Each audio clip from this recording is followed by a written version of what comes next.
이번 주 수업을 시작을 해보도록 합시다.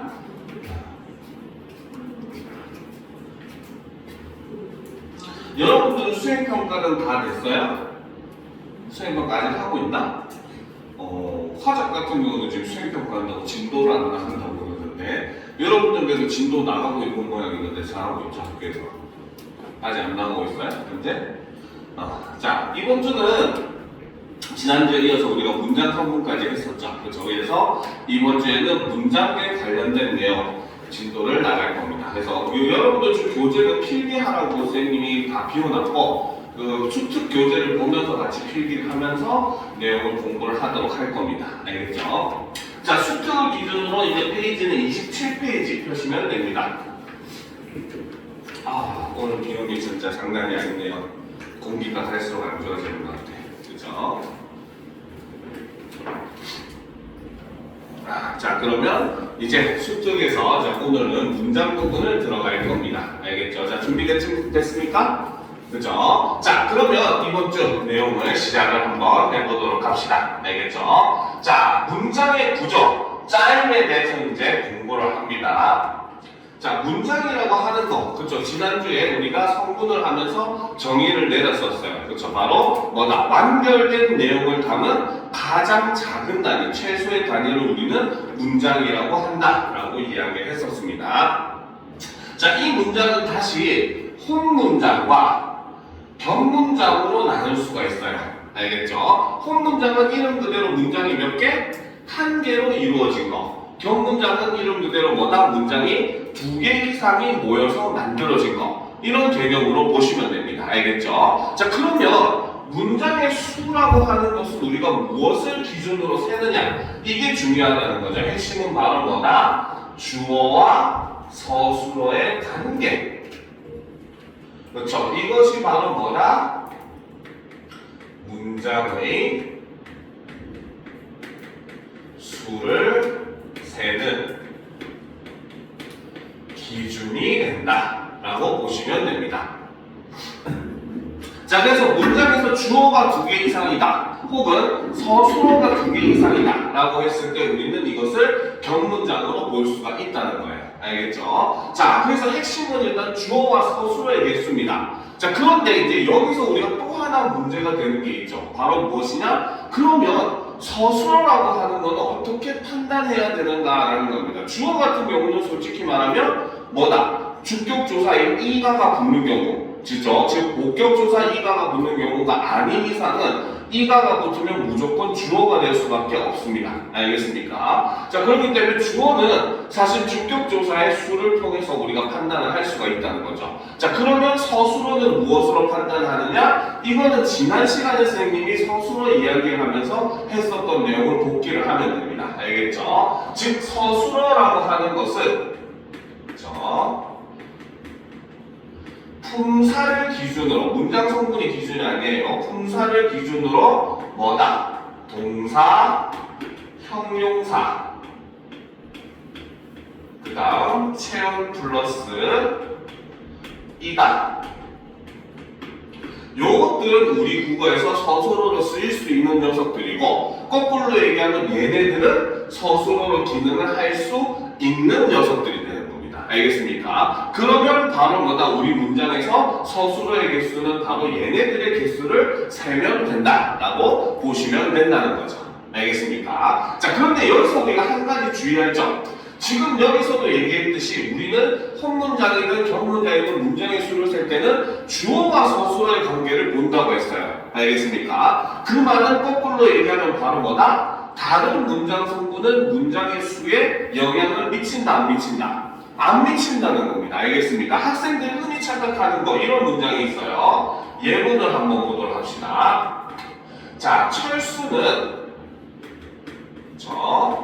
사과와 귤을 먹었다.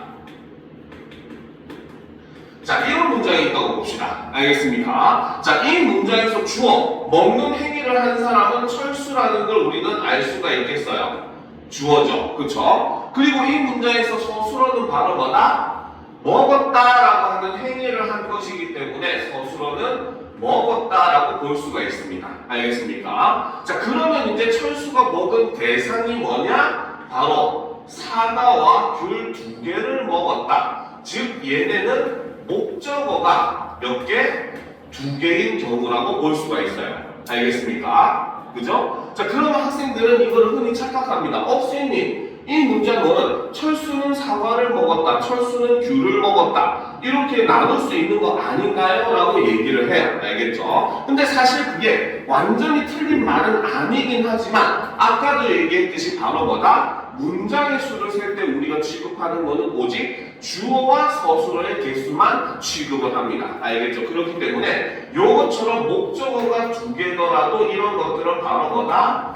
문장 수에 영향을 주지 않는다는 거죠. 그렇기 때문에 결론적으로 이 문장은 무엇이 된다? 혼문장이 된다. 이렇게 볼 수가 있다는 겁니다. 알겠습니까? 이해가 되죠? 그렇죠? 그러니까 주어 서술어 이외의 성분들은 문장수에 영향을 주지 않는다는 것 꼭 유념을 해두실 필요가 있습니다. 알겠죠? 자, 그러면 혼문장은 말 그대로 주어 1개, 서술어 1개 이렇게 구성된 문장을 우리는 혼문장이라고 한다. 이렇게 보시면 됩니다. 자, 그럼 이제 경문장으로 갑시다. 사실 이게 제일 중요한 거죠. 자, 주어와 서술어의 관계가 2번 이상 나타나는 문장을 우리는 경문장이라고 한다는 거죠. 자, 경문장은 다시 이어진 문장과 아는 문장으로 나눌 수가 있습니다. 자, 먼저 이어진 문장을 보게 되면은 자, 이번에 2027 수능 특강에서는 그냥 문장 자체를 절이라고 표현을 많이 해놨어요. 알겠습니까? 근데 솔직한 말로 얘기하면 정확하게 개념은 아니긴 합니다. 알겠습니까? 자, 그러면 이걸 하기 전에 절의 개념도 하나 적어 놓도록 합시다. 알겠죠? 자, 원래 절의 개념이라고 하는 것은 원래 절이라고 하는 거 템플 아니에요. 알겠죠? 자, 원래 절이라고 하는 것은 바로 뭐다? 하나의 문장이 다른 문장 속에서 마치 하나의 성분처럼 기능하는 것을 우리는 원래 절이라고 합니다. 알겠죠? 그런데 지금 이 수능 특강 제 책의 내용을 보게 되면 그냥 문장 이꼴 절 이런 개념으로 좀 적어 놓기는 했어요. 알겠죠? 자, 근데 일단 보도록 합시다. 이어진 문장은 2절이 연결어미에 의해서 결합된 문장입니다. 그래서 이어진 문장은 그림으로 그리면은 요런 그림이 됩니다. 바로 2개의 문장이 나란하게 이어져 있는 요런 형태로 그림이 그려진다는 겁니다. 알겠습니까? 자, 그래서 이어진 문장은 다시 우리가 나누어 보게 되면 첫 번째, 대등하게 이어진 문장. 그렇죠? 그 다음에 종속적으로 이어진 문장 2개로 나눌 수가 있어요. 자, 대등이라고 하는 것은 바로 뭐다? 두 문장의 힘이 서로 어떻다? 똑같다. 그렇죠? 힘이 서로 같기 때문에 어떤 문장이 우선인지 우리가 알 수가 없는 걸 대등하게 이어진 문장이라고 이야기를 합니다. 알겠죠? 자, 그래서 대등하게 이어진 문장은 앞절과 뒷절의 의미가 나열, 대조 등의 대등한 관계에 있는 문장이라고 이야기가 되어 있죠. 그렇죠? 자, 그렇기 때문에 이 대등하게 연결된 문장이 가지는 조건이 있습니다. 알겠습니까? 첫 번째 조건은 바로 뭐다? 그렇죠? 첫 번째 조건은 자, 앞절과 그렇죠? 뒷절 문장의 구조가 동일해야 됩니다. 앞절과 뒤절의 문장 구조가 동일하지 않으면 이 두 문장은 대등하게 이어진 문장이라고 볼 수가 없어요. 알겠습니까? 자, 그리고 이제 대등하게 이어진 문장의 조건 2번째는 바로 뭐다? 앞절과 뒤절의 위치를 바꾸어도 그렇죠? 의미가 성립을 알겠죠? 자, 그래서 이제 그 어미가 대등하게 이어진 문장 같은 경우는 연결 어미를 그대로 둔 채로 앞뒤 문장의 위치를 바꾸어도 의미가 변화가 없다라는 거죠. 알겠습니까? 자, 그래서 이제 여기서도 얘기했지만 대등하게 이어지려면 나열 또는 대조의 기능을 해야 됩니다. 그래서 나열은 뭐뭐고, 뭐뭐나, 그 다음에 대조는 뭐뭐지만 이런 형태를 취하고 있습니다. 알겠죠? 그래서 나열을 보면 비가 내리고 바람이 분다. 위치를 바꾸면 바람이 불고 비가 내린다 해도 의미는 성립을 하죠. 그렇죠? 그리고 문장 구조도 주어 서술어의 형태를 그대로 취하고 있는 동일한 문장 구조를 가지고 있습니다. 알겠습니까? 그 다음 대조도 역시 마찬가지. 기온은 높지만 습도는 낮다. 습도는 낮지만 기온은 높다. 말이 성립을 하고 역시 마찬가지 문장 구조도 주어 서술어의 형태를 취하고 있다는 거죠. 알겠습니까? 자, 그런데 여기서 우리가 하나 조심할 게 있습니다. 알겠죠? 자, 연결 어미 뭐뭐고 요거는 조금 조심할 필요가 있습니다. 알겠죠? 자, 그 이유가 방금처럼 대등하게 이어진 문장에서는 이 연결 어미 고라고 하는 것은 일종의 나열의 의미를 가집니다. 알겠습니까? 자, 그래서 이제 예문을 보게 되면, 그렇죠? 자, 민주는 빵을 먹고, 그렇죠? 철민이는 우유를 마신다.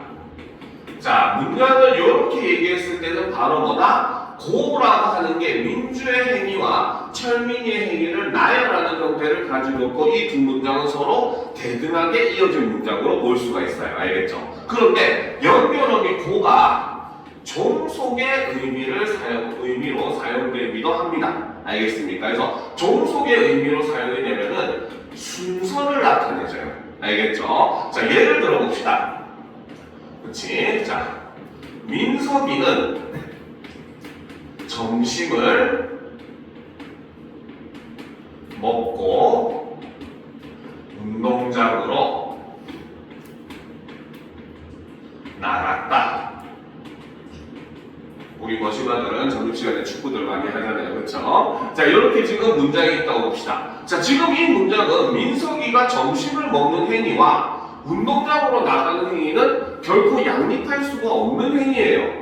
알겠습니까? 밥을 먹으면서 나가진 않았을 거 아니에요. 그렇죠? 그래서 여기서 지금 이 연결어미 고의 의미는 바로 뭐다? 점심을 먹는 행위를 한 다음에 어떻게 운동장으로 나가는 행위를 했다라는 의미로 지금 설명을 해주고 있는 겁니다. 그렇죠? 그렇기 때문에 지금 이게 대등이 안 되는 첫 번째 이유, 앞뒤 문장의 문장 구조가 달라요. 완전히. 그죠? 자꾸 앞에 문장은 바로 뭐다? 주어, 목적어, 서술어의 형태였는데, 그쵸? 뒤에 문장은 주어는 동일하기 때문에 생략이 됐다고 하더라도 주어, 부사어, 서술어가 되었잖아요. 그쵸? 문장 구조가 동일하지 않기 때문에 대등이 될 수가 없고, 그 다음 두 번째로 역시 바로 뭐다? 의미상으로, 문맥적인 의미상으로 봤을 때 점심을 먹는 행위가 일어난 다음에 운동장으로 가는 행위가 일어났다라고 해가지고 행위의 순서를 나타내주는 그런 의미로 쓰여졌기 때문에 이때는 종속적인 의미로 쓰였다라고 보셔야 됩니다. 알겠습니까? 그래서 이런 점에서 연결어미 고는 대등으로도 쓸 수 있고 종속으로도 쓸 수 있기 때문에 여러분들이 이런 점은 조심을 하실 필요가 있다는 거죠.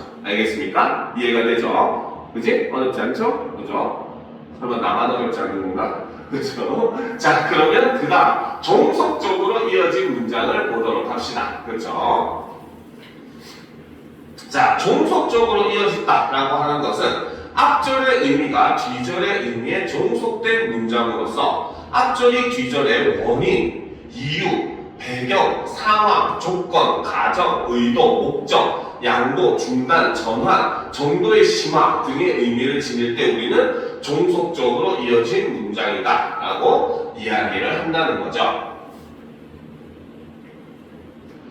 즉 바로 뭐다? 두 문장은 서로 밀접한 연관성이 있기 때문에 반을 가는데 실이 가듯이 그렇죠? 이어질 수밖에 없다는가. 우리는 실이 가는데 바늘이 갈 수가 없어요. 알겠습니까? 그렇기 때문에 반을 가는데 실이 가는 것처럼 반드시 순서가 존재를 하고 알겠죠? 그렇기 때문에 당연히 종속적으로 이어진 문장은 대등하게 이어진 문장과는 다르게 문장들 간의 위치를 변화시킬 수가 없다라고 하는 게 핵심적인 요소라고 볼 수가 있어요. 그래서 종속적으로 이어진 문장은 아까도 얘기했듯이 첫 번째 바로 앞절과 뒤절의 문장 구조는 관계가 없습니다. 알겠죠? 자, 그리고 두 번째 역시 두 절의 위치를 바꾸면 의미가 성립하지 않는다는 것. 이것이 바로 종속적으로 이어진 문장의 특징이다 라고 볼 수 있다는 거죠. 알겠죠? 자, 원인 이유. 눈이 많이 오니까 우산을 들고 가렴. 그래서 눈이 많이 오기 때문에 이게 원인이죠. 그런 데는 결과로거나 우산을 들고 간다 라는 겁니다.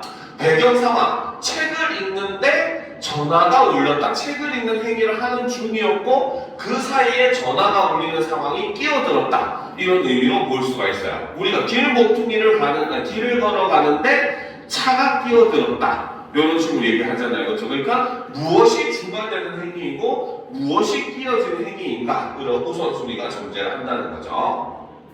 자, 조건 가정은 내일 날씨가 좋으면 공원에 놀러 가자. 앞에 있는 조건이 만족해야지 뭡니까? 뒤에 있는 상황이 벌어질 수 있다는 거죠. 알겠습니까? 내일 비가 오면 소풍은 취소된다. 그렇죠? 비가 온다는 조건이 만족되면은 소풍이 취소된다는 결과가 나타난다. 이런 의미로 볼 수가 있습니다.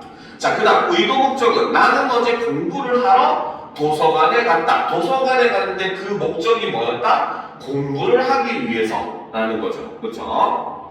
자, 그 다음 양보는 무슨 일이 있어도 희망을 잃지 마라 라는 것들. 그 다음에 중단은 동생은 밥을 먹다가 전화를 받았다. 그래서 밥을 먹는 행위를 갑자기 중단을 하고 다른 행위를 했다는 의미고, 자, 정도의 심화는 산이 높을수록 골짜기가 깊다. 그렇죠? 그래서 이런 수록 이런 것들이 정도의 심화가 되는 겁니다. 알겠습니까? 자, 그런데 자, 이거는 솔직히 말해서 학교마다 다르게 가르칠 수도 있는 것이고 약간 그 문제마다 좀 케이스 바이 케이스로 나오는 내용이기는 해요. 알겠죠? 자, 종속적으로 이어진 문장 중에서 보면은 연결어미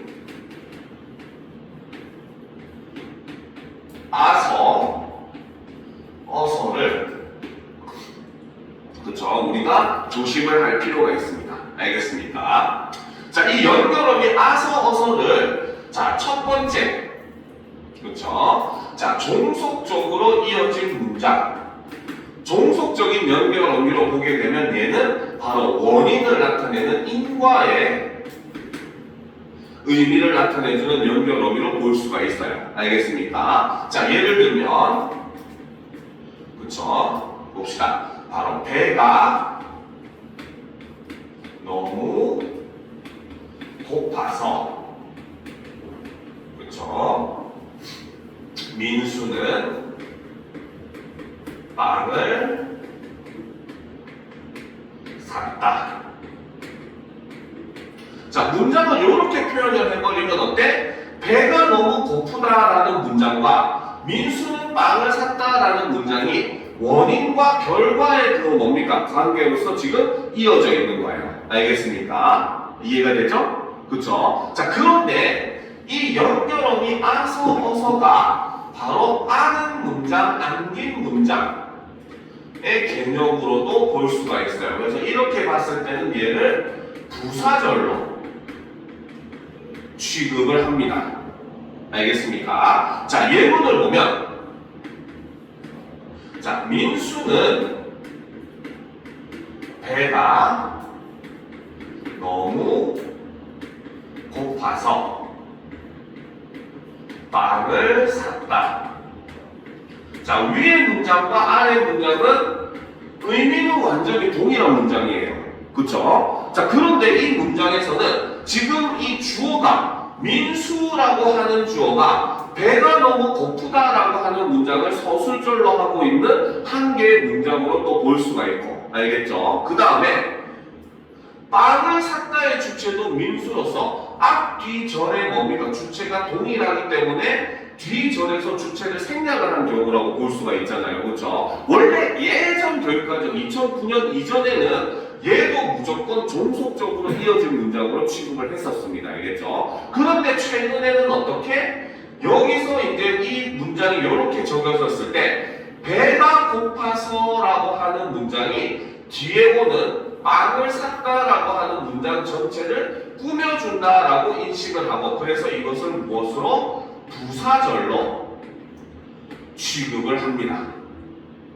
알겠습니까? 이해가 되죠? 그래서 최근에는 요거를 조금 나누어서 보는 경향도 등장을 했어요. 그래서 이런 경우에는 바로 주어가 뒷문장과 동일해가지고 이어진 문장에서도 주어가 앞뒤절이 동일하면은 뒷절에서 주어를 생략을 하는데, 뒷절에서 이렇게 주어를 생략했을 때는 오히려 중간에 있는 거를 그냥 안긴 문장으로 봐버리는 경향들이 최근에 생겼습니다. 알겠습니까? 근데 이거는 아직까지는 학교마다 좀 케이스 바이 케이스로 다르기는 해요. 알겠습니까? 근데 모의고사에서는 실제로 뭐 보기나 이런 걸 이용해서 이 문제에서는 이렇게 봐라, 이 문제에서는 저렇게 봐라 하고 좀 방향을 제시는 해주긴 합니다. 근데 어쨌든 두 가지 경우가 다 모의고사에서도 등장을 하고 있어요. 알겠습니까? 그러니까 이런 점은 여러분들이 조금 조심을 해주실 필요가 있다라는 거 유념을 하도록 합시다. 알겠죠? 자, 그 다음 이제 우리가 핵심으로 아는 문장으로 가보도록 합시다. 그죠? 자, 보도록 합시다. 자, 아는 문장이라고 하는 것은, 그쵸? 자, 하나의 절이 다른 절을 문장 성분의 일부로서 안고 있는 문장을 우리는 아는 문장이다. 이렇게 얘기를 하죠. 그쵸? 얘는 아는 문장은 그림으로 그리면은 요런 형태의 그림을 그릴 수가 있습니다. 그래서 큰 문장 속에 작은 문장이 안겨있는 형태이다. 이런 개념으로 보시면 돼요. 그래서 큰 문장은 작은 문장을 안고 있기 때문에 아는 문장. 알겠죠? 반대로 작은 문장은 큰 문장에게 아는 것을 당하는 문장이기 때문에 안긴 문장. 이렇게 표현을 하는 겁니다. 알겠죠? 자, 그러면 이제 우리가 이 아는 문장, 그렇죠? 자, 절에는 어떤 종류가 있는지 한번 보도록 합시다. 자, 첫 번째로 명사절을 아는 문장. 그렇죠? 자, 말 그대로 문장이 무슨 역할? 명사와 같은 역할을 한다는 겁니다. 알겠습니까? 자, 그래서 하나의 문장이 다른 문장 속에서 명사의 기능을 하는 절을 안고 있는 문장을 우리는 명사절을 아는 문장이라는 거죠. 근데 여기 설명을 보면 주어, 목적어, 보호 등 이렇게만 써 있어요. 그렇죠? 근데 실제로는 바로 뭐다? 실제로는 격조사의 꾸밈을 받아 모든 성분으로 쓰일 수 있습니다. 알겠죠? 자, 이 내용 하면 참 선생님이 상당한 일을 겪었던 경험이 있기는 해요. 알겠지? 예전에 숙명여중 학생을 가르칠 때였거든요.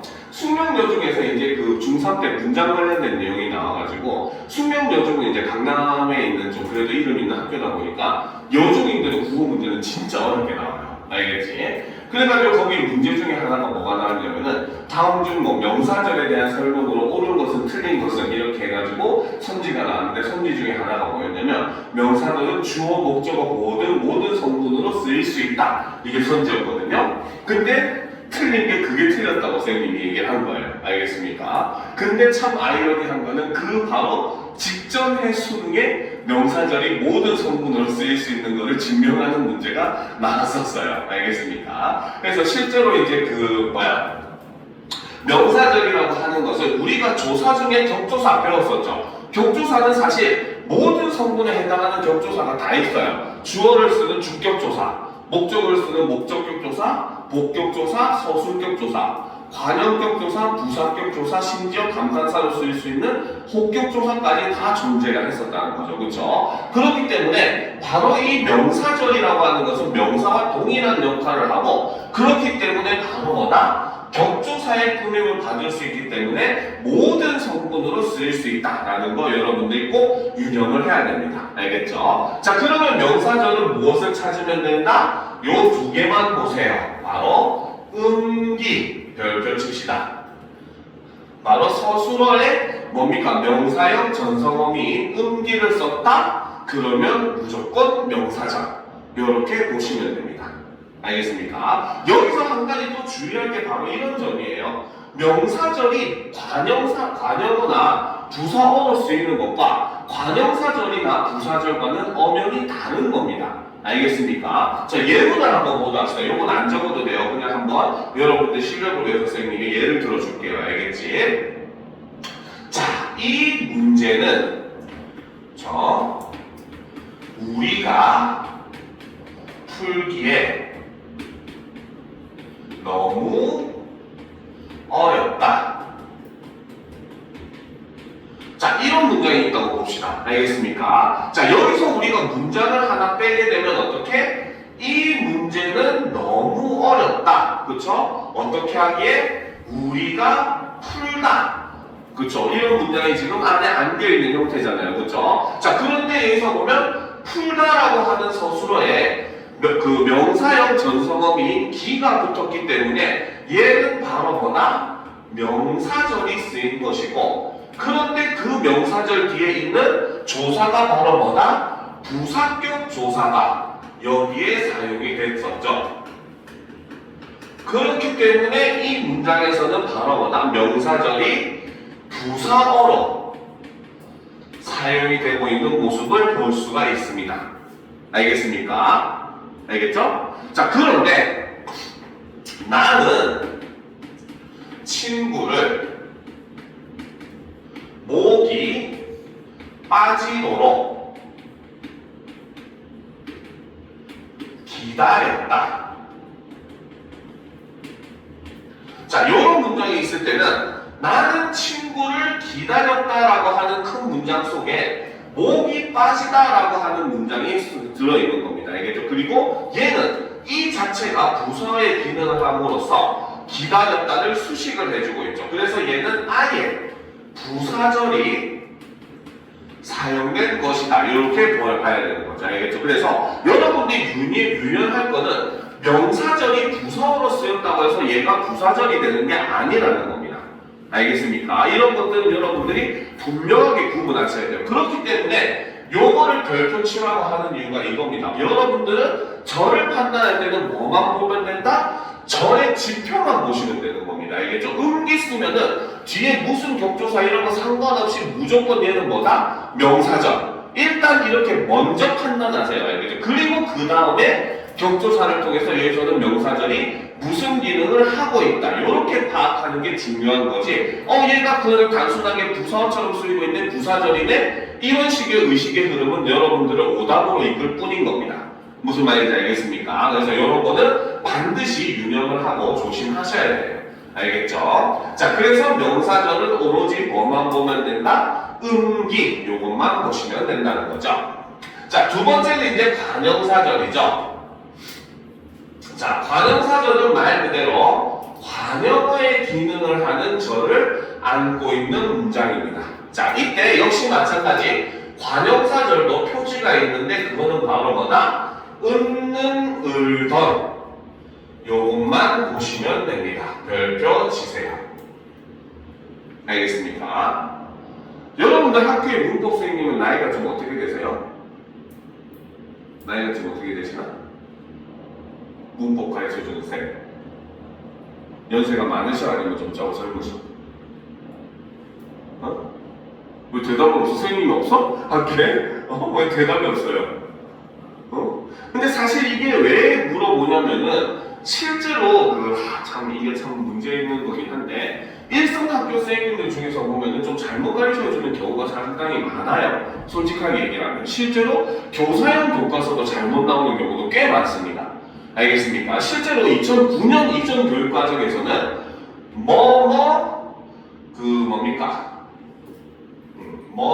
니은 혹은 니은이 들어간 다음에 것, 요 형태까지도 명사절로 봤어요. 알겠습니까? 먹을 것, 입을 것 이렇게 하는 것도 다 명사절로 취급을 했어요. 알겠죠? 근데 2009년 이후 2015년 교육과정부터는 어쨌든 얘네들도 의존 명사를 수십 개 주는 형태이기 때문에 관함사절로 다 통합을 했어요. 그래서 오히려 여러분들은 정말로 지표만 가지고 판단하는 게 제일 정확하게 판단하는 방향으로 바뀌어버렸습니다. 알겠죠? 그런데 실제로 중학교 3학년 교과서, 교사형 교과서 보면은 이것까지 명사절로 포함시켜 놓는 교과서도 아직도 존재를 해요. 알겠습니까? 그래서 선생님이 여러분들 학교생 나이를 물어본 이유가 나이 많으신 쌤들 중에서 변화하는 거를 수용을 못 해버리면 요거를 여전히 가르치는 쌤도 있습니다. 알겠죠? 이거를 조심해서 받아들여야 된다는 겁니다. 무슨 말인지 알겠습니까? 그래서 이런 점은 조금 유념을 하실 필요가 있어요. 그래서 현재는 이게 의존 명사를 꾸며주는 형태이기 때문에 현재는 이것도 전부 관형사절로 다 이제 통합을 해서 취급을 하고 있고, 그래서 여러분들은 오직 명사절, 관형사절, 부사절까지는 오직 지표만 보시고 파악하는 게 가장 정확하다. 이렇게 보시면 됩니다. 알겠습니까? 자, 그리고 이제 세 번째, 부사절을 가진 다른 문장. 그죠? 자, 얘는 바로 뭐다? 부사의 기능을 하는 절을 안고 있는 문장인데, 얘 같은 경우도 지표가 있죠. 바로 이게 도로 듯이 요런 게 있습니다. 별표 치고. 그리고 부사절은 하나 더 있죠. 아까 했었던 아서, 어서. 얘도 최근에는 부사절로 취급하는 경향이 있는데 아서, 어서는 조심하실 필요가 있습니다. 알겠습니까? 자, 근데 여러분들한테 이런 걸 물어보는 이유가 있어요. 사실 지난주 금요일날 여러분들 프린트를 선생님 봤거든요. 그죠? 거기에 이 부사절 내용이 잘못 나와 있는 걸 그대로 갖고 왔었습니다. 알겠습니까? 여러분들 프린트에 보면은 부사절 관련된 내용에 이런 내용이 있어요. 정미사가 붙어서, 그쵸? 없이, 달리, 이런 것도 부사절로 본다. 이런 내용이 들어있거든요. 자, 이 문장은 절대 성립을 할 수가 없습니다. 왜 성립을 할 수가 없을까요? 왜 성립을 할 수가 없을까? 이 문장은 우리가 이런 걸 알면 여러분들 국어 실력이 오르겠죠. 왜 이게 성립을 할 수 없을까요? 왜 성립을 할 수 없을까? 응? 자, 여기서 지금 보면은 없이, 달리 이런 것들은 지금 바로 뭐다? 이가 붙은 형태라고 볼 수가 있는 거예요. 얘는 이제 약간 불규칙 활용을 하면서 변화를 하면서 이제 리로 변한 형태, 다르다가 달리가 된 형태라고 볼 수가 있어요. 알겠죠? 만약에 얘가 정미사가 돼버리잖아요. 그쵸? 그러면 얘는 뭐가 돼? 접사가 돼버리는 것이고, 이것이 접사가 되면 얘는 뭡니까? 한정적 접사가 될 수는 없어요. 무조건 뭐가 된다? 지배적 접사가 될 수밖에 없습니다. 알겠습니까? 그러면 얘가 지배적 접사가 돼버리면 무슨 문제가 생기느냐? 바로 낱말의 성질 자체가 변화를 해버리게 되는 것이고, 알겠죠? 낱말의 성질이 변화해버리면 가장 큰 문제가 뭐가 생긴다? 서술성이 사라집니다. 알겠죠? 서술성이 사라지면 제일 문제가 뭐다? 절이 성립될 수가 없다는 거예요. 그러면 아는 문장이 될 수가 없는 겁니다. 서술성이 없으면. 무슨 말인지 알겠습니까? 그렇기 때문에 여러분들 프린트에서 이 설명은 사실 굉장히 위험한 설명인 거예요. 솔직하게 얘기를 하면. 무슨 말이냐? 왜냐면 실제로 최근에 지금 강조하고 있지만 전성어미와 접사를 구분하는 문제가 수능에 등장을 하고 있는 이 시점에 이런 식의 내용이 들어간다 하면 잘못된 겁니다. 여러분들이 이건 이렇게 되버리면 저를 뽑아낼 수가 없어요. 무슨 말인지 알겠습니까? 자, 그래서 이제 여러분들 프린트에 보니까 예문으로 이게 있더라고요. 그쵸? 뭡니까? 정확한 내용은 기억이 안 나는데, 예를 들어서 그는 소리도 없이 뭐 다가왔다, 그리고 소리도 없이 이런 그 절을 이용한 문장이 있더라고요. 이거는 문장으로 뽑으면 그는 다가왔어요. 어떻게? 소리도 없다라는 문장이 뽑아내줘야지 이게 절이 성립을 하는 겁니다. 무슨 말인지 알겠습니까? 그러려면 얘는 반드시 뭘 가지고 있어야 된다? 서술성을 가지고 있어야지만 성립이 가능하다는 거예요. 무슨 말인지 알겠습니까? 그렇기 때문에 여러분들이 프린트에 나와 있다고 그걸 고지고대로 믿으시면 안 되는 겁니다. 물론 얘기를 들어보니까 여러분들 선생님이 이게 뭐 접사냐 어미냐 이런 거에 대해서 구체적인 내용 그냥 안 하고 그냥 이런 것들 다 부사절이나 약간 이런 식으로 퉁쳐서 설명을 했다고 들었어요. 알겠죠? 그렇기 때문에 일단 첫 번째로 실제 뭐 수능에서도 이것이 뭐 어미냐 접사냐 묻는 문제는 잘 안 나오기는 해요. 알겠죠? 그렇기 때문에 이거를 뭐 그런 식으로 구분하는 문제는 나올 가능성은 없다고 볼 수는 있습니다. 알겠습니까? 그런데도 우리가 당연히 지식을 공부할 때는 하나라도 올바르게 공부를 하는 게 중요해요. 왜? 뭐 수능이나 모의고사에 또 어떤 식으로 문제가 나올지도 모르는 거니까. 알겠습니까? 그래서 여러분들이 그런 자료를 볼 때도 무조건적으로 수용하기보다는 뭐다? 좀 비판적으로 보는 눈도 사실 필요하다는 거 여러분들이 꼭 유념을 해 주셔야 됩니다. 알겠습니까? 이해가 되죠? 그죠? 지워되지? 그죠? 안 될 것 같은데 쓰고 있는 분위기인데 다 썼죠? 자, 그래서 이제 우리가 명사절, 관형사절, 부사절 같은 경우는 바로 표지를 통해서 판단하는 게 제일 중요하다라는 거 유념을 해둡시다. 자, 그 다음은 이제 서술절이 등장을 해요.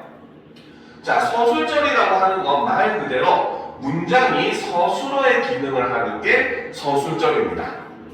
알겠죠? 자, 근데 서술절은 표지가 없어요. 그런데 단 서술절의 구조는 있습니다. 바로 서술절의 구조를 보게 되면은 서술절은 주어 더하기 서술어의 형태, 주어가 연달아 두 개가 나오는 이런 형태를 취하게 되고 이때 뒤에 있는 주어 더하기 서술어가 뭐다? 서술절의 기능을 합니다. 알겠죠? 자, 그래서 예문을 보면 언니가 키가 크다. 우리 국어에서 이가는 주격조사 아니면 목격조사예요. 근데 목격조사가 되려면 서술어가 되다 아니다가 쓰여야 되기 때문에 여기서는 크다라고 해서 되다 아니다가 아니죠. 그렇죠? 그럼 이 문장은 무조건 뭐가 될 수밖에 없다? 주어 더하기 서술어의 형태일 수밖에 없다는 겁니다. 알겠습니까? 자, 그 마을은 인심이 좋다. 그 마을이 주어라는 건 누구나 알 수 있어요. 근데 인심이도 갑자기 이 조사를 쓰고 있죠. 근데 뒤에 좋다가 되다가 아니다가 아니기 때문에 역시 얘도 주어가 돼야 되는 겁니다. 알겠습니까? 그렇기 때문에 이 경우도 주어 더하기 서술어의 형태를 취하고 있고 이럴 경우 우리는 서술절을 낳는 문장이다. 이렇게 취급을 한다는 거죠. 그래서 이거는 선생님이 저번에는 한번 얘기했었죠. 바로 높임 표현 중에 주체 높임의 간접 높임의 방식으로도 서술절을 사용한다고 얘기했습니다. 그렇죠? 그때 얘기했을 때 바로 뭐다? 할머니께서는 귀가 여전히 밝으시다. 자, 이렇게 얘기했을 때 문장의 전체 주어는 할머니입니다. 그렇죠? 자, 그리고 문장의 서술어는 밝으시다가 서술어죠. 그런데 이제 우리는 쌤님이 그때도 얘기했죠. 서술어를 기준으로 주어를 판단해야 된다고. 그렇죠? 밝은 거는 할머니입니까? 귀입니까? 귀가 밝은 거잖아. 그렇죠? 그러니까 얘도 지금 주어예요. 그러니까 이 문장은 바로 뭐다? 주어 서술어의 구조를 가지고 있는 서술절을 하는 문장이고 그렇기 때문에 여기서 귀가 밝은 건데 것임에도 불구하고 높임 표현을 쓴 이유는 무엇 때문에? 귀의 소유자인 할머니 전체 주어를 높여주기 위해서 뭡니까? 간접 높임을 사용했다. 이렇게 본다는 겁니다. 무슨 말인지 알겠습니까? 됐죠? 그지? 자, 그 다음 넘어갑시다. 자, 그 다음은 이제 인용절을 가진 문장. 자, 요거는 우리가 앞에서 했었던 그 인용 표현하고 똑같아요, 내용은. 알겠습니까? 자, 그래서 인용절을 하는 문장은 어떤 말이나 생각을 인용한 것을 절의 형식으로 안고 있는 문장이라는 거죠. 인용절이 될 절에는 조사, 라고, 그쵸? 혹은 고가 붙습니다. 그래서 직접 인용은 라고, 간접 인용은 고를 붙입니다. 알겠죠? 자, 그런데 저번에도 얘기했지만 이렇게 인용절 같은 경우는 직접 인용을 간접 인용으로 바꾸는 유형의 문제가 최근에 많이 등장을 하고 있어요. 알겠습니까? 그러니까 이런 부분을 바꿀 때 조심할 것 첫 번째로 뭡니까? 그 대명사, 인칭 대명사의 사용은 주의를 주시하셔야 됩니다. 알겠습니까? 그리고 그 외 부수적으로 높임 표현이라든지 이런 것들이 변화되는 요소들이 굉장히 많이 있기 때문에 여러분들은 그런 것들의 사용에 굉장히 주의를 해서 바꿔줘야 돼요. 그래서 은근히 생각보다 인용절을 직접 인용을 간접 인용으로 바꾸는 문제가 생각보다 난이도 있게 출제가 되고 있는 모습도 우리가 볼 수 있어요. 알겠습니까? 자, 그래서 여기까지가 이제 바로 아는 문장까지 문장의 내용은 다 설명을 한 부분입니다. 알겠습니까? 자, 그러면 이제 우리가 우리말의 문장 표현에서 종결 표현부터 한번 살펴보도록 합시다. 그렇죠? 자, 우리말의 문장 표현에는 여러 가지가 있는데 우리가 이후에 배울 문법 요소 이외에도 사실 종결 표현이라고 하는 것도 등장을 한다는 거죠. 자, 종결 표현이라고 하는 건 바로 뭐다? 바로 종결 어미를 통해서 청자에게 자신의 생각이나 느낌을 나타내는 문법 범주를 우리는 종결 표현이라고 얘기합니다. 자, 종류는 이렇게 5개가 있어요. 첫 번째부터 봅시다. 평서문은 자, 화자가 청자에게 특별히 요구하는 바 없이 자기의 생각을 단순하게 전달하는 문장이죠. 자, 이때는 종결 어미로 뭐뭐다 혹은 비읍 뭐뭐 비읍니다. 요거를 사용을 합니다. 그죠? 그러니까 쉽게 끝이 다로 끝나면은 평서문이다. 이런 개념으로 보시면 됩니다. 알겠습니까? 자, 그 다음 사실 어려운 거는 바로 이 의문문이죠. 자, 의문문은 일반적으로 화자가 청자에게 질문을 해서 대답을 요구하는 문장을 우리는 의문문이라고 이야기합니다. 근데 의문문도 종류가 있어요. 알겠죠? 첫 번째 보시면은 판정 의문문. 그쵸? 선생님이 여러분들에게 묻습니다. 얘들아, 점심 먹었니? 하면 뭐야? 여러분들은 네 또는 아니요. 이걸로 대답하면 되잖아요. 그쵸? 그지? 이런 경우에는 그죠? 그런 것을 우리는 바로 판정 의문문. 그쵸? 바로 예, 아니요로 대답이 가능한 의문문을 판정 의문문이라고 얘기합니다. 알겠죠? 자, 그런데 반면에 설명 의문문은 언제, 누구, 무엇 등의 의문사가 포함이 되어 있어서 설명하는 대답을 요구하는 의문문이 설명 의문문이에요. 그럼 선생님이 똑같이 얘들아 점심에 뭐 먹었어? 하고 물어보면 뭐라고 대답해야 돼요? 무엇을 먹었는지 설명을 해줘야 되잖아요. 그렇죠? 이런 걸 설명 의문문입니다. 알겠습니까? 자, 그런데 반면에 수사 의문문도 있어요. 자, 수사 의문문은 형태는 의문문이지만 바로 뭐다? 굳이 대답을 요구하는 것이 아니면서 서술, 명령, 감탄 등의 효과를 나타내는 의문문을 우리는 수사 의문문이라고 얘기합니다. 즉 우리는 묻는 방식을 취하지만 뭡니까? 명령을 한다든지 여러 가지 다른 효과를 쓰는 경우가 많아요. 알겠죠? 예를 들어서 교실에 창문이 열려있어. 그래서 창문 가까이 있는 친구한테 얘기합니다. 얘, 바람이 너무 많이 불어서 춥지 않니? 물어봐요. 진짜 추우냐고 물어본 겁니까? 아니죠. 이건 뭐다? 창문 좀 닫아줄래? 이런 뜻, 닫아라 이런 뜻이 되잖아요. 그렇죠? 그러니까 방금 얘기했던 거 창문 좀 닫아줄래? 이것도 대답을 요구하는 게 아니라 뭐다? 닫으라는 행동을 하라는 겁니다. 닥치고 창문 닫아 이 뜻이죠. 그렇죠? 그렇기 때문에 이런 것들이 바로 뭐다? 수사 의문문이 된다는 거죠. 우리 한국 사람들이 제일 잘하는 인사 있잖아요. 밥 먹었니? 밥은 먹고 다니니? 그렇죠? 하잖아요. 그렇죠? 이것도 뭐야? 구체적으로 답을 요구하기 위한 의문문이 아닙니다. 그죠? 상대방과의 친분을 나타내기 위한 말일 뿐인 거죠. 그렇죠? 이런 것들도 전부 다 뭐에 해당한다? 수사 의문문에 해당한다라고 볼 수 있습니다. 알겠죠? 자, 그래서 어쨌든 의문문이라고 하는 것은 바로 종결 어미로서 자, 뭐뭐까 그쵸? 그 다음에 뭐뭐래 그쵸? 그 다음에 뭐뭐니 이런 것들을 사용을 하죠. 그죠? 자, 그 다음 이제 명령문을 보게 되면 자, 명령문은 말 그대로 화자가 청자에게 어떤 행동을 하도록 요구하는 겁니다. 그렇죠? 이때는 종결 어미로 뭐뭐 알아 어라 그렇죠? 그 다음에 뭐뭐 해 주세요 주세요.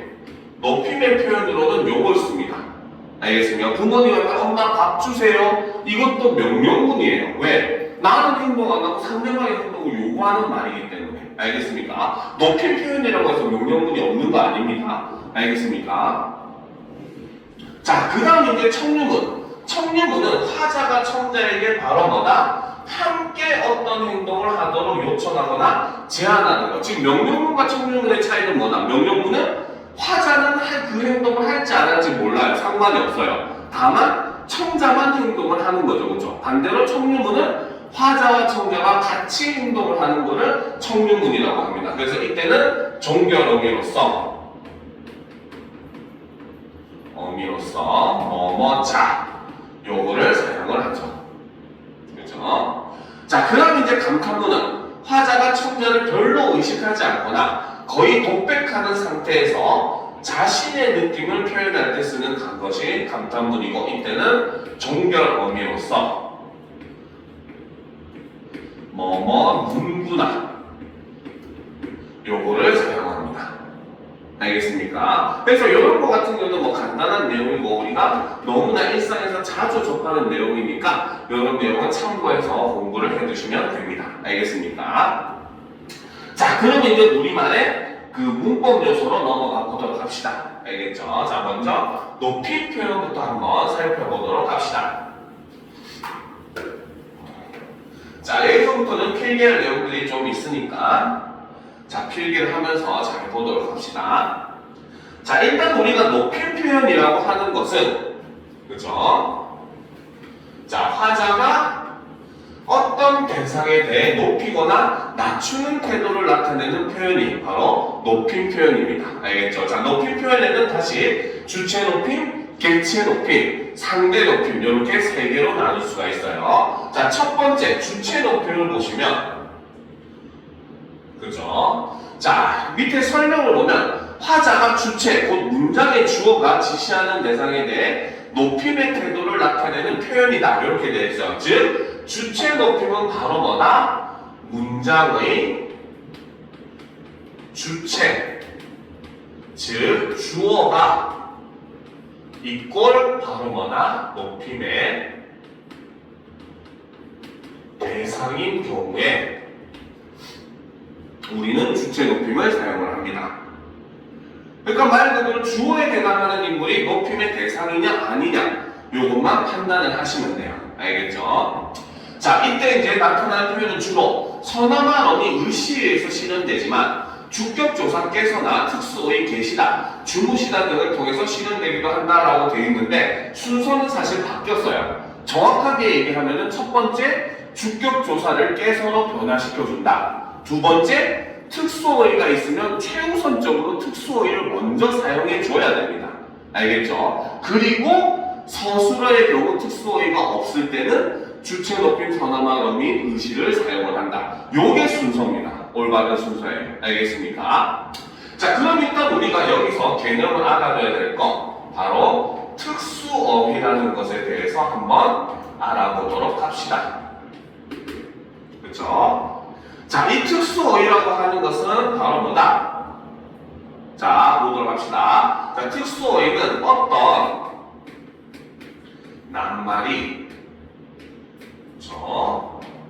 높임의 의미를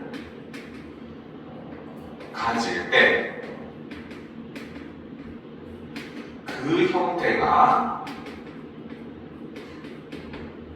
완전히 변하는 것을 우리는 특수어휘라고 합니다. 알겠죠? 자, 예를 들면 자, 명사의 경우도 특수어휘가 많아요. 대표적으로 밥 같은 말은 친구할 때는 밥 먹었니? 밥 먹고 다니니? 하고 있잖아요. 그렇죠? 근데 어른한테 할 때는 뭐야? 식사나 진지라는 말을 사용을 합니다.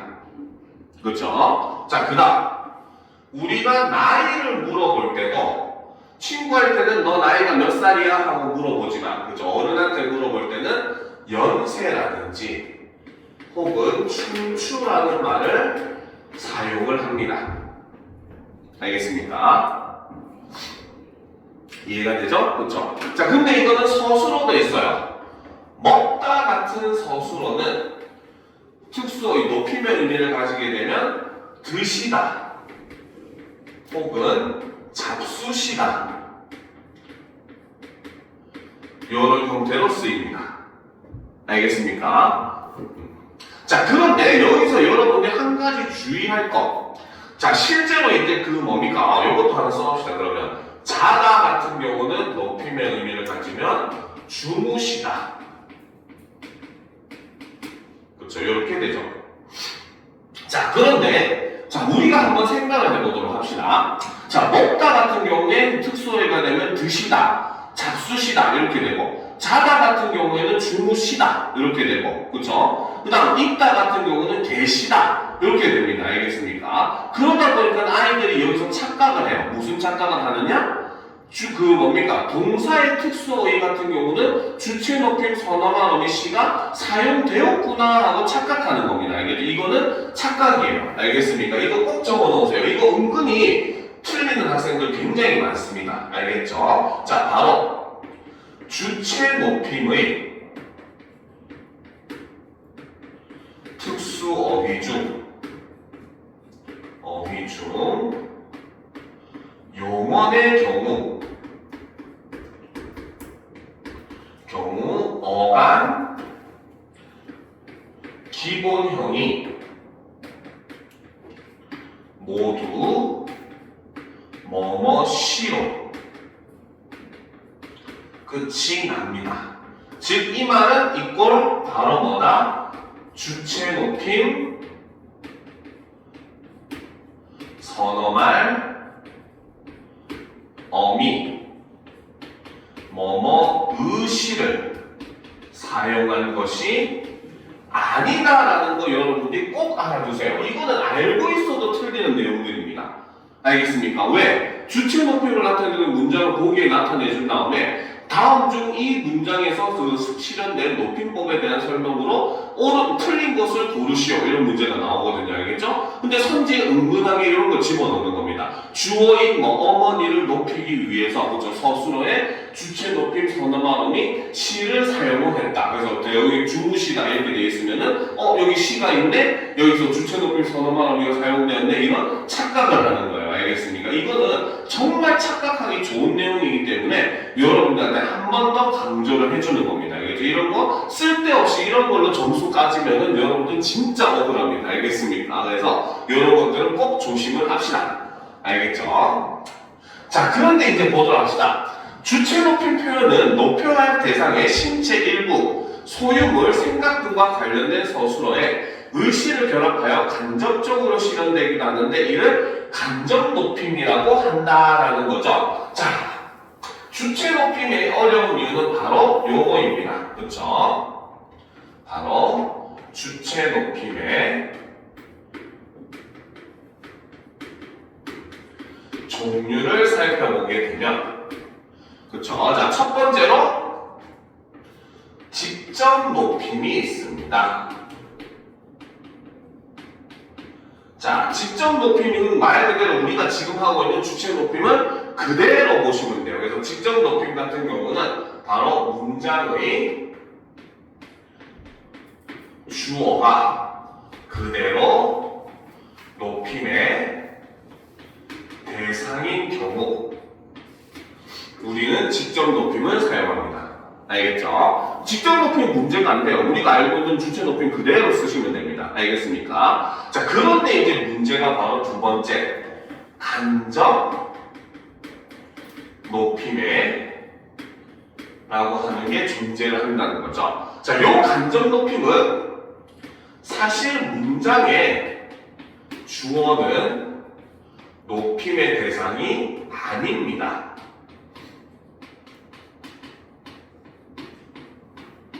알겠죠? 그런데 문제는 뭐다? 바로 주어의 소유자가 무엇이다? 높임의 대상이라는 거죠. 자, 그래서 이럴 때는 그 소유자를 간접적으로 높여주는 걸 우리는 간접 높임이라고 얘기합니다. 알겠죠? 자, 예문을 보도록 합시다. 자, 시험에도 굉장히 많이 나오는 문장이죠. 주례 선생님의 말씀이 계시겠습니다.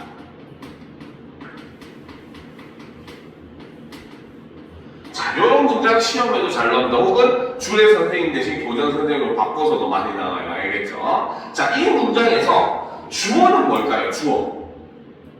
주어는 뭘까? 이 문장에서 주어가 뭡니까? 이 문장의 주어. 그치, 말씀이가 주어입니다. 왜? 주격조사 이해금융을 받고 있잖아요. 알겠습니까? 얘가 주어입니다. 자, 그런데 말은 높임의 대상입니까? 아닙니까?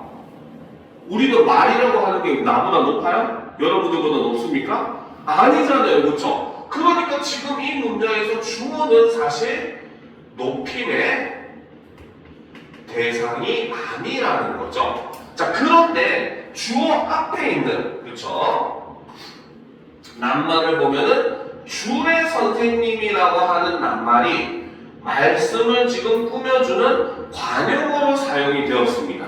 알겠습니까? 그런데 이 말씀을 한 사람, 바로 말씀을 소유한 사람인 이 주례 선생님이 소유자가 바로 무엇이다?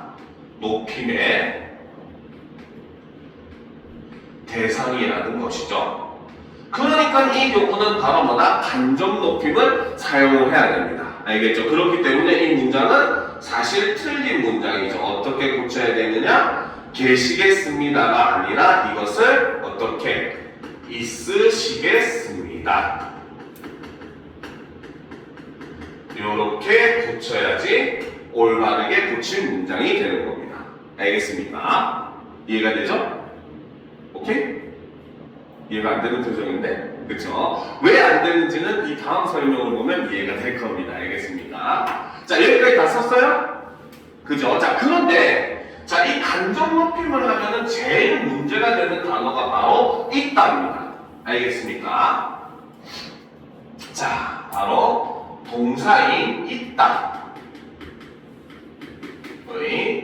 높임 표현.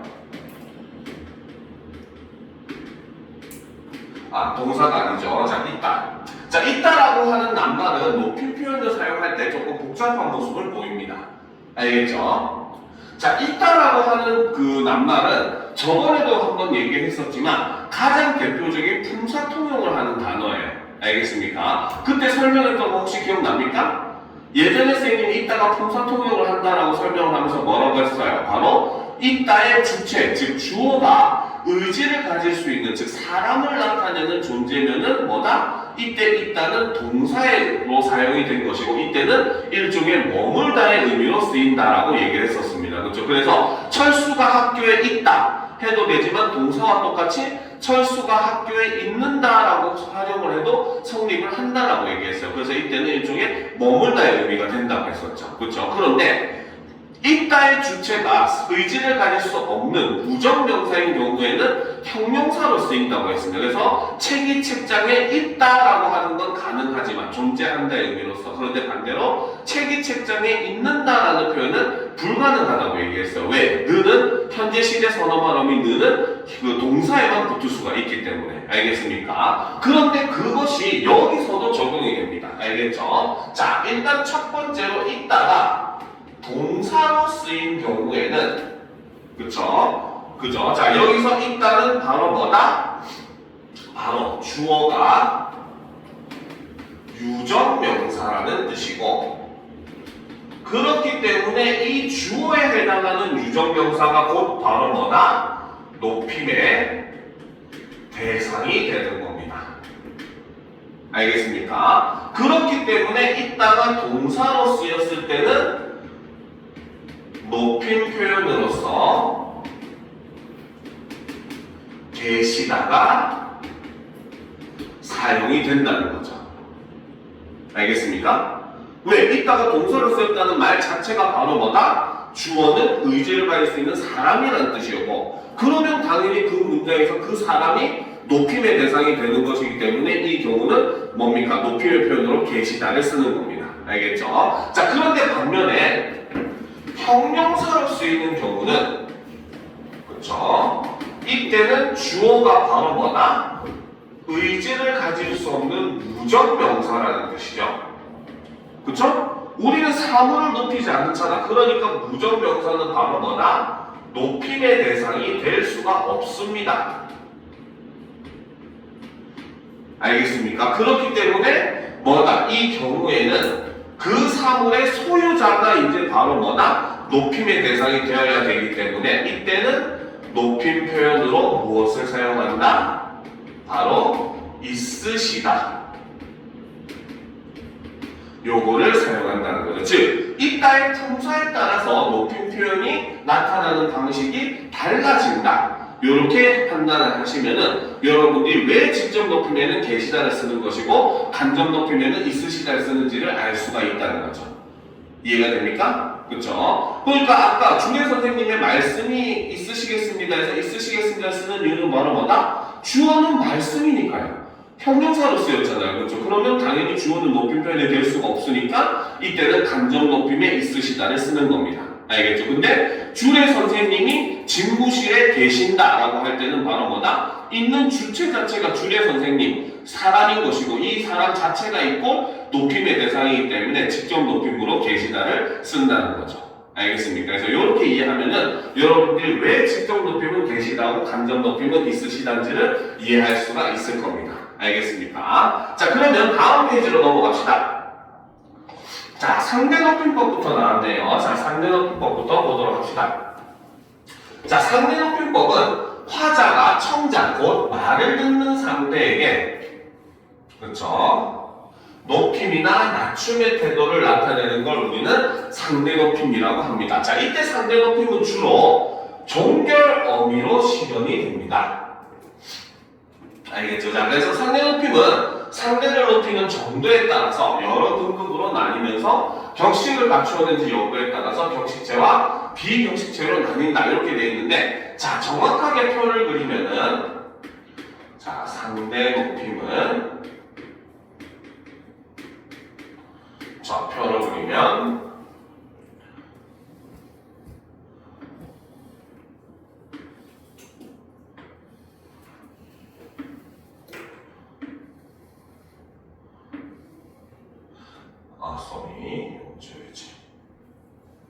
자, 표를 그리면 여기에 격식체, 여기에 비격식체. 자, 격식체는 4개로 세분화됩니다. 공식적인 자리에서 쓰는 거죠. 첫 번째로 아주 높임에 해당하는 하십시오체가 있습니다. 하십시오입니다. 요 아니에요. 우리가 여러분들 중에 그 친구들 중에 그런 애들 있죠. 뭐뭐 하십시오 이렇게 하는 거. 이거는 틀린 표현입니다. 알겠습니까? 자, 그 다음 예사높임에 해당하는 하오체. 그렇죠? 부산 가면 그런 거 있잖아요. 자갈시장에 오시오, 보시오, 사시오 되어 있잖아요. 그렇죠? 이게 하어치입니다. 알겠죠? 자, 그 다음 예사, 낮춤에 해당하는 게 바로 하계체. 그리고 아주 낮춤에 해당하는 것이 해랍체. 이렇게 볼 수 있습니다. 자, 반면에 비격식체, 사적인 자리에서 쓰는 거는 높임, 낮춤 하나씩밖에 없어요. 그래서 두루 높임에 해당하는 게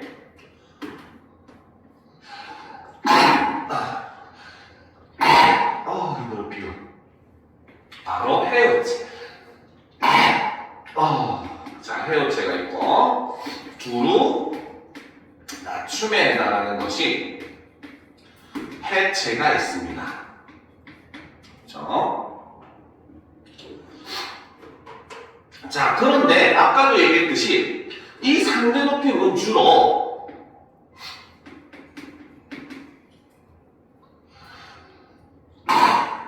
이거는 비요. 종결 어미에 의해서 실현이 된다고 이야기를 했었어요. 그렇죠? 자, 그런데 여기서 주의할 점이 한 가지 있는 게 바로 뭐다? 해어체 할 때 이 요는 어미가 아닙니다. 얘는 바로 뭐다? 높임의 의미를 가지는 보조사입니다. 알겠죠?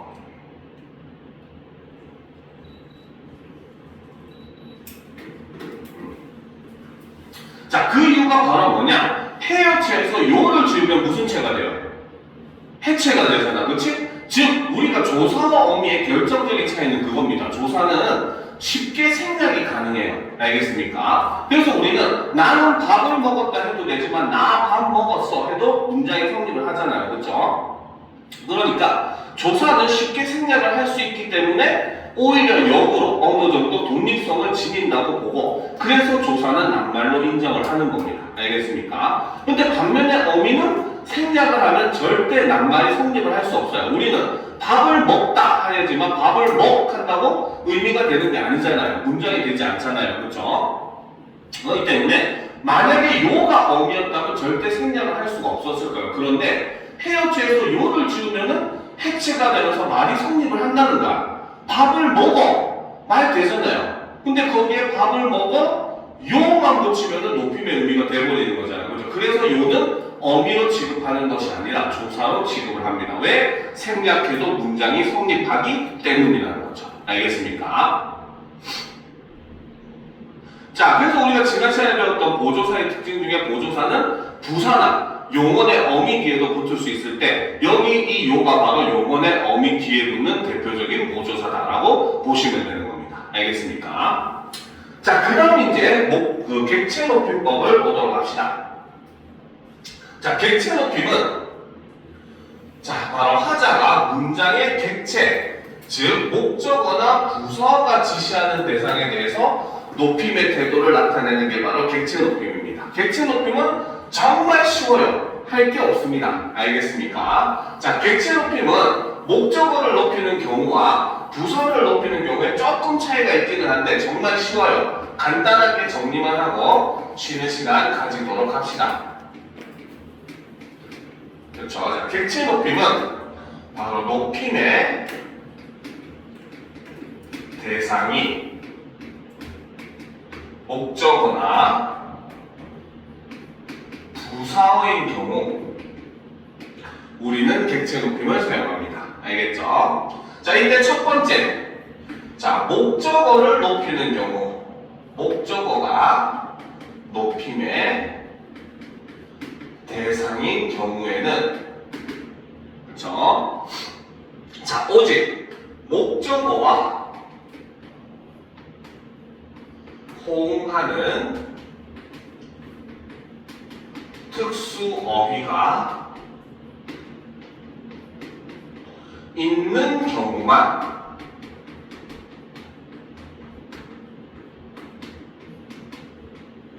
특수 어휘를 사용합니다. 있는 경우만 쓰는 거예요. 없으면 높임 표현 아무것도 할 필요가 없습니다.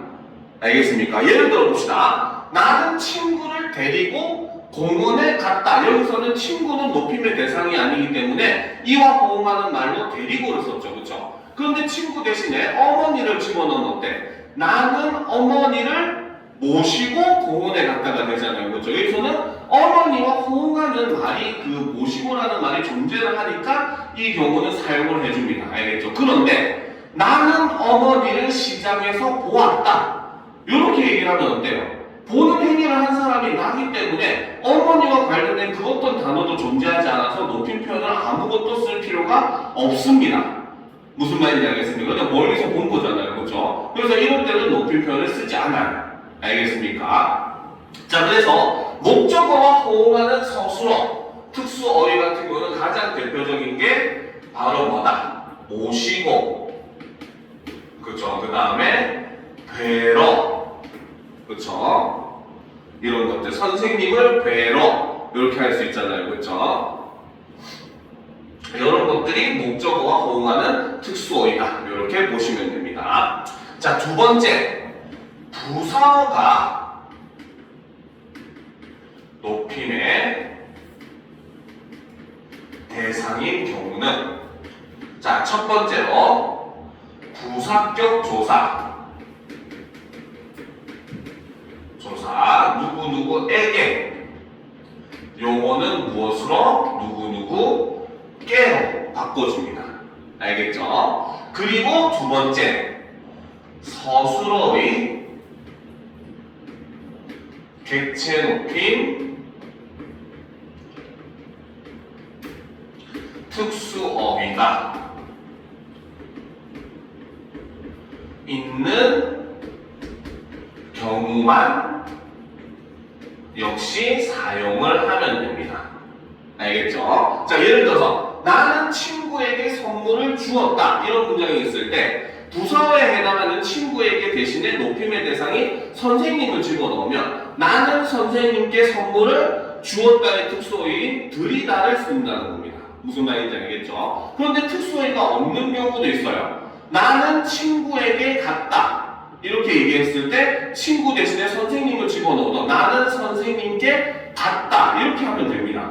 알겠습니까? 왜? 행동을 하는 주체는 결국은 주어에 해당하는 인물이지 높임에 해당하는 인물이 아니기 때문이라는 거죠. 알겠습니까? 그래서 이때도 호응하는 객체 높임의 핵심은 바로 뭐다? 호응하는 특수어휘가 있는 경우만 사용한다. 요거 정도만 여러분들이 확실하게 알고 있으면은 객체 높임은 너무나 쉽습니다. 알겠습니까? 자, 이번 시간 여기까지 하고 15분 정도 쉰 다음에 40분에 이어서 진도를 나가도록 합시다. 알겠죠? 화장실도 다녀오고 잠시 쉬었다 합시다.